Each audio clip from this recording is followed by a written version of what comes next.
வணக்கம். இதிகாச புராண கால மகரிஷிகள். இப்பொழுது நாம் பார்க்க போவது அபாந்தர தமஸ். மகாவிஷ்ணு ஹோ என்ற ஓசையை சொன்னவுடன் சுற்றிலும் அதை எதிரொலிக்க செய்து இந்த வாக்கின் அசைவில், அதாவது சரஸ்வதியிலிருந்தே சாரஸ்வதர் என்ற பெயரை கொண்ட ஒரு முனிவர் எழுந்தார். இப்படி நாராயணனின் வாக்கில் பிறந்தவரான அந்த மகன்தான் அபாந்தர தமஸ்.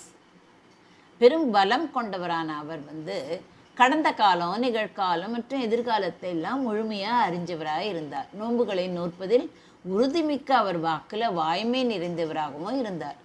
பிறந்ததும் நாராயணனுக்கு தலை வணங்கிய அந்த முனிவரிடம், தேவர்கள் அனைவரும் உண்மையில் படைத்தவனும் மாற்றமில்லாத இயல்பை கொண்டவனுமான அந்த நாராயணன் புத்தியுடன் கூடிய மனிதர்களையெல்லாம் அவர்களுக்கெல்லாம் முதன்மையானவனே, வேதங்களை வகுப்பில் நீ உனது கவனத்தை அர்ப்பணிக்க வேண்டும். எனவே தவசியே, நான் ஆணையிட்டதை செய்வாயாக என்று அந்த நாராயணன் கூறினார். சுயம்புவான மனுவின் பெயரை கொண்ட அந்த கல்பத்தில் நாராயணன் வாக்கிலிருந்து இருப்புக்கு வந்த அந்த முனிவர் அபாந்தர தமஸ் அந்த உயர்ந்த தலைவனின், அதாவது ஈஸ்வரின் இந்த ஆணைக்கு கீழ்ப்படிந்து வேதங்களை வகுத்து தொகுத்தார். சிறப்பு மிக்கவரான நாராயணன் முனிவரின் அந்த செயலுக்காகவும் அவரால் நன்கு செய்யப்பட்ட தவங்களுக்காகவும் நோன்புகள் மற்றும் நியமங்கள் செஞ்சதுனாலையும் அவரது புலன் அடக்கத்திற்காகவும் அவரிடம் மகிழ்ச்சி கொண்டார். அவரிடம் பேசிய நாராயணன், மகனே, அதாவது அபந்தரமசே, ஒவ்வொரு மன்வந்தரத்திலும் வேதங்களை பொறுத்தவரை நீ இந்த வழியிலேயே செயல்படணும். மறுபிறப்பாளனே, நீ செய்த இந்த செயலின் விளைவால் நீ மாற்றமில்லாதவனாகவும் எவராலும் விஞ்ச முடியாதவனாகவும் ஆவாய் அப்படின்னு சொன்னார். கலியுகம் தோன்றும் போது கௌரவர்கள் என்ற பெயரில் அழைக்கப்படும் பாரத குலத்தின் குறிப்பிட்ட இளவரசர்கள் ஒன்கிட்டேந்து தான் பிறப்பை அடைவார்கள். அவர்கள்லாம் பலமிக்க நாடுகளாலும் உயர் ஆண்மை இளவரசர்களாக பூமியில் கொண்டாடப்படுவார்கள்.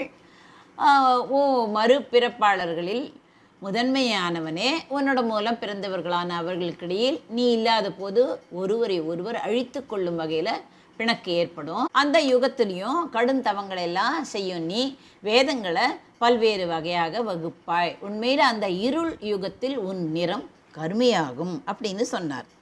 அது மட்டுமல்லாது நீ பல்வேறு வகை கடமைகளையும் பல்வேறு வகை ஞானங்களையும் தோன்ற செய்வாய். கடும் தவங்களை செய்பவனாக இருந்தாலும் உலகின் மீது கொண்ட ஆசை மற்றும் பற்றிலிருந்து ஒருபோதும் விடுபட இயலாதவனாகவே இருப்பாய். இருந்தாலும் உன்னோட மகன், அதாவது சுகர், மாதவனின் அருளால் பரமாத்மாவை போல அனைத்து பற்றுகளிலிருந்து விடுபடுவான். இது வேறு வகையில் ஆகாது. பெரும்பாட்டன் யார்?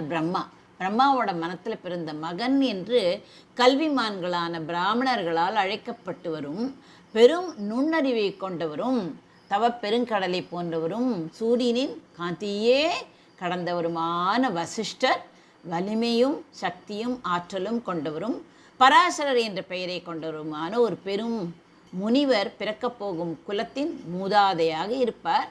வேத பெருங்கடலும் தவங்களின் வசிப்பிடமுமான அந்த முதன்மையான மனிதர், அதாவது பராசரர், அந்த கலியுகத்தில் நீ பிறக்கும்போது உன் தந்தை ஆவார். தந்தையின் இல்லத்தில் வசித்து வரும் ஒரு கன்னி பெண்ணுக்கும் முனிவரான பராசரரிடம் அவள் காதல் கொண்டு அவளுக்கு நீ மகனாக பிறப்பாய் என்று கூறினார்.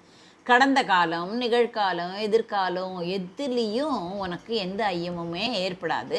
தவங்களுடன் கூடியவனும் என்னால் கற்பிக்கப்பட்டவனுமான நீ ஆயிரம் யுகங்கள் கடந்த நிகழ்வுகளை கூட காண்பாய். எதிர்காலத்தில் நேரப்போகும் ஆயிரம் யுகங்களையும் நீ காண்பாய். அந்த பிறவியில் பிறப்பு இல்லாமல் இருக்கேனே நான், சக்கரம் தரித்து பூமியில் எதுகுலத்தின் கிருஷ்ணனாக அவதரிக்கப் போவதை பார்ப்பாய். தவசியே, நீ என்னிடம் கொள்ளும் இடையராத அர்ப்பணிப்பின் விளைவினால் அடையப்படும் உன் தகுதியின் மூலம் இவை அனைத்தும் உனக்கு நடக்கும். நான் சொல்லும் இந்த வார்த்தைகள் வேறு வகையாகாது, இது நிச்சயம். நீ உயிரினங்களெல்லாம் முதன்மையான ஒருவனாக இருப்பாய். உன் புகழ் மகத்தானதாக இருக்கும். எதிர்கால கல்பத்தில் சூரியனின் மகனான சனியே அந்த காலத்திற்கான பெரும் மனுவாக பிறப்பை அடைவான். அந்த மன்வந்தரத்தில் தகுதிகளை பொறுத்தவரையில் பல்வேறு காலங்களை சார்ந்த மனுக்களை விட மேன்மையானவனாக இருப்பாய்.